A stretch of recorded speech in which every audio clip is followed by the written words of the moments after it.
The International Newsnet World Report is a national television news show available in more than 30 million homes. We broadcast daily real news the networks won't tell you. We are solely viewer-supported. That means you. You can donate at our website, inenworldreport.net. We hope you find the following interview informative and helpful.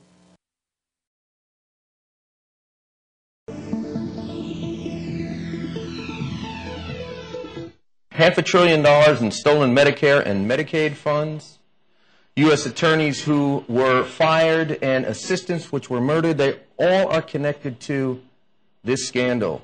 We have on the phone with us Samuel Lipari, who is the head of medical supply chain. He's joining us today to tell us what this is all about. And this involves Senator Claire McCaskill. It involves the ongoing investigation into the U.S. attorneys and so much more. Sam, welcome to INN.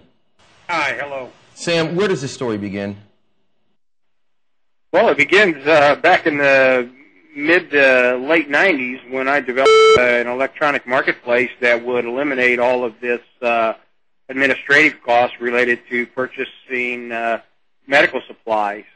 And when I tried to get into the market right around the millennium, the beginning of the 2000s, I had started running into some problems for funding through a number of the venture capital firms.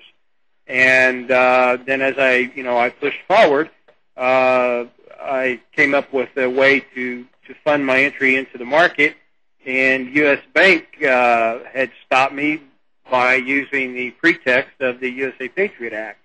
And then once I was stopped by the USA Patriot Act, obviously it was difficult to go to any other major banking facilities.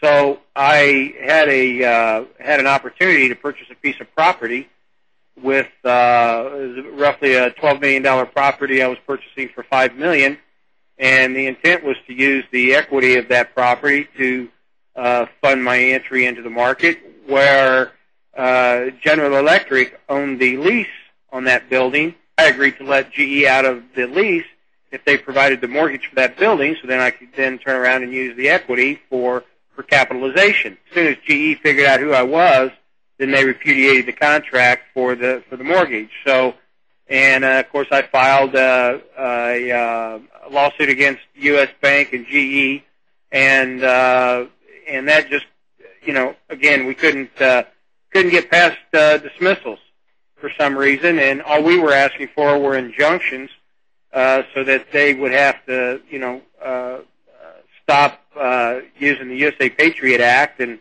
and all of their obstruction for my entry into the market.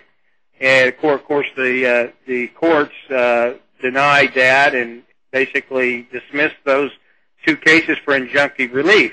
As we moved forward in the case, we kept finding that Novation was tied to all these companies and had relationships with U.S. Bank, Piper Jaffray, of course GE Healthcare, and so we pursued that a little bit, and we ended up filing suit against Novation as a co-conspirator, not allowing us to get into the market. I then made a phone call down to Fort Worth to speak with the prosecutors that signed the subpoenas on the Novation case for the fraud that they were investigating, and the party I spoke with indicated that she had passed away, and of course that created concern. So I started digging a little farther and found out that not only did Thelma Colbert pass, but so did Shannon Ross. And Shannon Ross was the other person that had signed on in this. Obviously, they were under investigation for Medicaid fraud because they artificially inflate costs of product, and then they do a kickback or a rebate program to the hospital administrators. Well, let's move up the food chain a little bit here. Sure. Former Florida Governor Jeb Bush, with good connections to the White House, is somehow associated with Novation in this. I mean, how far up the food chain does this go?